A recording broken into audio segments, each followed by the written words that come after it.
Bonsoir tout le monde, une fois de plus au coin du feu pour ce soir vous présenter un nouveau format sur cette chaîne. Donc un format qui s'intitulera Ainsi parler et qui aura en fait pour objet de partir sur la base d'une citation, un aphorisme ou un extrait d'un texte quelconque et un extrait qui proviendra d'un texte célèbre, d'un personnage célèbre, d'un philosophe, d'un souverain, d'un chef de guerre ou que sais-je. Et le but ce sera donc d'en faire une analyse en toute simplicité, en toute humilité. Euh, une analyse que sera bien sûr subjective et qui ne reflètera en fait que ce que m'inspire directement cette citation, cet aphorisme, etc. Le but sera en fait voilà, d'en tirer tout simplement un enseignement quelconque ou une réflexion sur un sujet précis. L'objectif il est double, il est déjà, comme je l'ai déjà dit, de pouvoir réfléchir à un sujet donné qui est en rapport bien sûr, qui sera bien sûr mis en rapport avec le paganisme et également de vous faire découvrir dans la foulée pourquoi pas un auteur ou un texte que peut-être vous ne connaissiez pas afin d'élargir un petit peu votre champ de connaissances et puis votre culture générale tout simplement.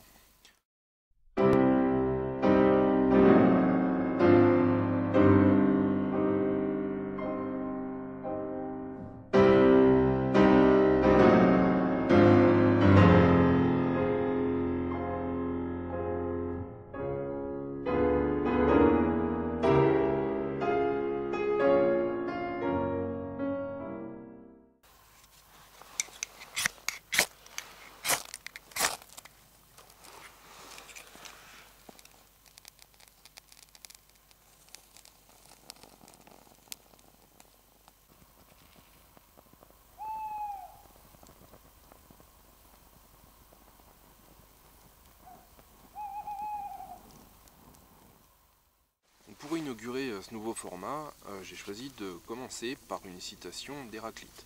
Alors Héraclite, qui est, pour le présenter brièvement, c'est un philosophe grec de l'Antiquité, donc un philosophe présocratique, qui a la particularité, en fait on ne connaît son travail qu'à travers l'intermédiaire d'autres philosophes ou d'autres auteurs qui l'ont cité ou qui l'ont commenté abondamment. Mais on n'a aucune œuvre qui émane de lui directement, on n'a malheureusement aucune œuvre en complète, en tout cas qui est parvenue jusqu'à nous. C'est quelque chose qui est assez dommage parce que c'est un philosophe qui a beaucoup à apporter, je pense, à la pensée, européenne. Mais heureusement, à travers les citations de nombreux autres philosophes, on connaît un petit peu sa pensée, ses thèses, etc. Donc quelle est cette citation qui nous intéresse aujourd'hui? Que nous dit Héraclite? Eh bien Héraclite nous dit que tu ne saurais entrer deux fois dans le même fleuve. Donc cette citation, on la doit à Platon dans le Cratyle.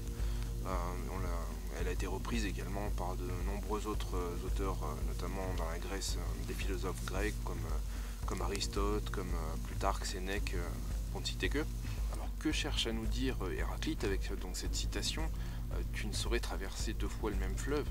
Eh bien tout simplement, il nous enseigne que chaque chose est en mouvement, chaque chose est en évolution perpétuelle, tout fluctue sans arrêt, mais qu'il subsiste malgré tout un certain ordre, une certaine nature propre des éléments, et quelque chose d'immuable en quelque sorte. C'est-à-dire que un fleuve, a priori, on peut le traverser tout à fait, aller sur l'autre rive, revenir et refaire le même trajet. Donc ça, a priori, on peut le faire. Seulement, ce que Héraclite veut dire, c'est que si on fait ça, ce ne sera jamais le même fleuve qu'on va traverser. C'est-à-dire que l'eau, les molécules d'eau qu'on va rencontrer seront différentes, le débit aura peut-être un petit peu évolué, les végétaux, les poissons qui sont dans le fleuve auront bougé. Bref, chaque chose sera différente et on ne marchera jamais deux fois dans les mêmes pas au millimètre près. Et quand bien même on le ferait, de toute façon on aurait un petit peu vieilli parce que de toute façon on le ferait jamais deux fois au même moment. Mais malgré tout, un fleuve, il reste un fleuve, c'est-à-dire que qu'on le prenne un jour ou le lendemain, eh bien, il aura légèrement évolué parce que le courant va faire son travail d'érosion, etc. Peut-être qu'il aura plu entre-temps, son niveau aura un petit peu, sera un petit peu monté, mais concrètement, ça reste un fleuve, ça ne change pas, c'est un principe quelque part un peu immuable. C'est sa nature propre, c'est ce qu'on appellerait en fait aujourd'hui les lois de la physique. C'est-à-dire que le fleuve ne va pas se mettre d'un coup à se figer, les zones vont pas se figer d'un coup et elles ne vont pas se mettre à remonter le fleuve à contre-courant. Donc il y a malgré tout un certain ordre de marche, une certaine nature propre aux éléments que nous décrit donc Héraclite. Et en fait ce phénomène pour lui s'applique à l'ensemble des phénomènes visibles sur Terre. Et là où je voudrais justement m'inspirer de cette philosophie héraclitéenne pour opérer une description du temps, une représentation du temps que l'on pourrait faire, du temps vu par un païen, parce qu'on a toujours cette dualité, cette espèce d'opposition entre la vision du temps typiquement chrétienne, abrahamique, qui est une vision linéaire, puisqu'on part d'un point A, la création, à un point B, l'apocalypse, où donc on a une vision extrêmement linéaire, continue. Et on a tendance à lui opposer une vision païenne qui serait typiquement cyclique des événements.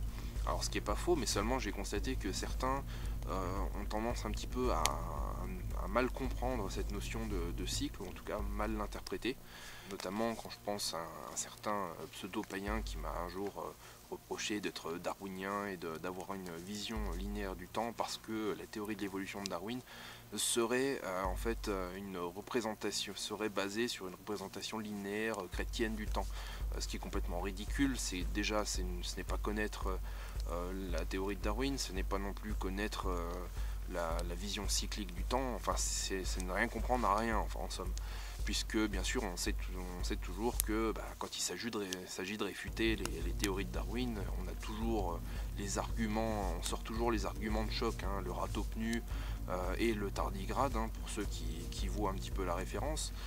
Enfin bref, là c'était un petit peu du même ordre, et en tout cas, voilà, je voudrais expliquer maintenant en quoi la vision n'est pas non seulement n'est cyclique, enfin est véritablement cyclique effectivement, mais que cette notion de cycle s'applique surtout au cosmos, puisque au final tout ce qui correspond aux cycles de la nature qu'on observe sont intimement liés au cycle solaire et donc au cycle du cosmos, c'est-à-dire que les planètes, le soleil n'est pas un être vivant comme nous, c'est de l'énergie, mais ce n'est pas un être vivant. Et ces notions de cycle peuvent s'appliquer aux vivants, puisque les animaux par exemple ont des cycles de reproduction, mais ces cycles de reproduction sont en fait calqués sur un cycle solaire, donc encore une fois sur un ordre cosmique. Donc en fait cette notion de cycle, c'est cet ordre, justement, c'est cette nature qui est immuable. Mais là-dessus, tout change, puisque d'une année sur l'autre, une saison sur l'autre ne sera jamais la même. C'est-à-dire que on sait que chaque année il y aura un hiver. En revanche, on sait que d'un hiver sur l'autre, la neige va tomber plus ou moins tôt, l'hiver sera plus ou moins rigoureux, plus ou moins long. Au printemps, les pluies seront plus ou moins abondantes. Les récoltes seront plus ou moins abondantes également en fonction de l'aridité que de l'été, etc. Donc en fait, on sait qu'on a une certaine continuité, donc certains cycles qui reviennent en permanence, mais dans ces cycles, on constate qu'il y a quand même des évolutions, qu'il y a des changements, et d'ailleurs c'est exactement ce qui se passe aujourd'hui avec le changement climatique. C'est vrai qu'on s'affole du changement climatique, mais malgré tout, je vois pas pourquoi on dit le changement climatique, c'est tout à fait normal, c'est-à-dire que le climat n'est jamais resté immuable au cours de l'histoire, jamais. Et là c'est exactement la même chose en fait. Donc en fait moi ce que je propose, c'est que non seulement, bien sûr, il y a cette idée il y a le disque solaire, cette idée de cycle, la roue solaire qui est un symbole qu'on connaît bien, qui est omniprésent, mais ce que je propose, c'est de s'intéresser aussi à un autre symbole, ce qui est le symbole de la spirale, et qui pour moi représente presque une meilleure représentation du temps en lui-même, et non pas simplement des cycles des saisons. Puisque cette notion de spirale, justement, on a cette notion de circulaire, de cycle, justement, de cyclicité, mais à la fois on a une progression dans le temps, et ça témoigne justement de cette évolution dans le temps, et ce n'est pas quelque chose de figé, ce n'est pas un circuit fermé. Chaque année il y a des saisons, mais chaque saison va être différente d'une année sur l'autre.